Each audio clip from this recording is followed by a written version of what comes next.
Holy cow, is this AFC matchup going to be interesting to watch? Phenomenal might not be the word. I was going to say that word, but I don't think that is going to be the correct word, just because never would have thought that a CJ Beathard and Joe Flacco matchup would have so much on the line in middle of December in this 2023 season. But that is what we will probably have. I say probably just because it hasn't been confirmed yet that Trevor Lawrence is going to miss this week's game. He was being called an ankle sprain as of right now, but further testing is going to be done this morning to see if he'll be able to play in the Cleveland game on Sunday in Week 14. I'm going to presume that he's not. That's what all my predictions is going to be based on this game, which is going to be a major impact. But Joe Flacco, though, his first start with the Cleveland Browns here after signing fourth quarterback to start the games this season for the 7-5 Cleveland Browns, actually didn't look completely horrible coming off the couch. And so it looks like he can still sling it. And this Browns defense is definitely going to cause some fits for the Jaguars. And so the Jaguars offense, I think, still could cause some fits as well and move the ball down the field. So want to throw it over to you here, Ryan. What was your overall thoughts kind of on the Jags so far this season? And then now with Trevor Lawrence potentially not playing, how do you think that they're going to be able to come out victorious this week?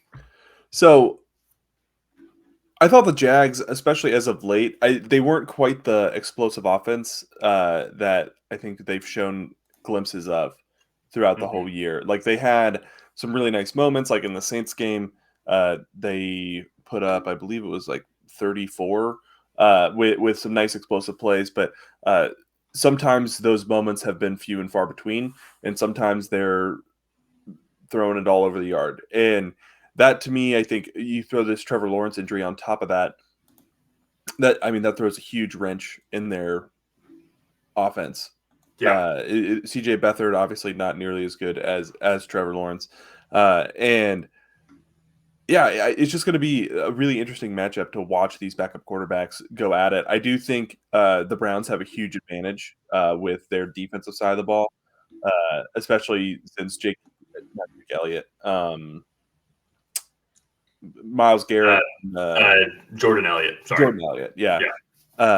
Jordan Elliott played last week. I think that bodes well for them to be able to come out and play again this week.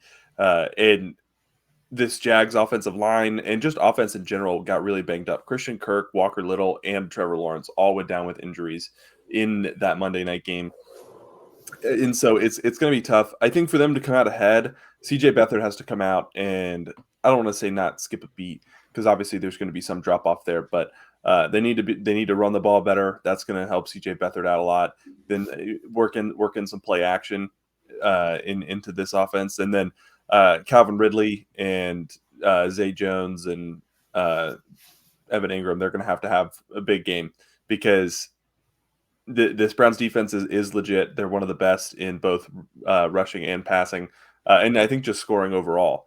So I'm looking forward to it, but yeah, this is a tall task for the Jacksonville Jaguars. Yeah, when it comes to points allowed, just to your point, they've allowed only 245 points so far, putting them about 10th or 11th. They have it inverted right now, 11th. But yeah, number one passing defense going up against the third worst passing defense if you're just looking at yards allowed so far in the game. Then actually where they ranked at in touchdowns. Yeah, Browns only given up 13 passing touchdowns so far. Running wise, the Browns, I wonder if this is a little skewed personally. Just because teams do struggle to throw the ball against them, but they're 19th overall when it comes. Oh, sorry, that is inverted actually. Never mind. Yeah, 14th overall. So it's not skewed. So it makes sense. So, but the Jags defense actually is also one of the top run defenses as well. Even though they did give up about 156 rushing yards against the Bengals last night, which was a little shocking because the Bengals are one of the worst running teams in the league. So, but I agree with you, though. I hate saying it, and this is why the NFL is going to be really bummed out with this game, because this is going to be a great matchup between Trevor Lawrence and this Browns defense. But if he's not able to go, he will not be able to go. I don't think he'll be able to go either. As of the recording of this video, it just looked awkward. It looked like he's barely able to put weight on it. Then, if they're going to try and make a playoff run, I still like their chances to make the playoffs. So you're going to need him in January, so you're going to want him to be as healthy as possible. So, and then when it comes to that, with the battle of backup quarterbacks, Browns are just able to run the ball, I think, more efficiently. And we've seen that. I mean, shoot, the Bengals just put up 156 yards against them. So it is possible. It definitely is possible. So who knows, though? It's anything can happen. It's going to be week 14. They are going to have film of watching Joe Flacco as well. And the Browns do also have a fair amount of injuries themselves here. Amari Cooper is in the – I'm pretty sure evaluated for a head injury is what it says here on the NFL injuries list. They're just kind of notable injuries. So I'm pretty sure it's a concussion as well. And then if you're looking just at other guys, Marquise Godwin looked like he was might not be active. His name is in red when it comes to our lad. Denzel Ward also did not play as well again. So injuries are still starting to pile up for both these teams and just at a crucial time. And so the Browns have been dealing with injuries all season long. In fact, they're still 7-5. They're going to have their 38-year-old fourth-string quarterback going out there slinging the ball. It's going to be fascinating to watch. But let's get into our predictions here. But before we do that, if you have not already, like, subscribe, and ring the bell to get notified whenever we create new content.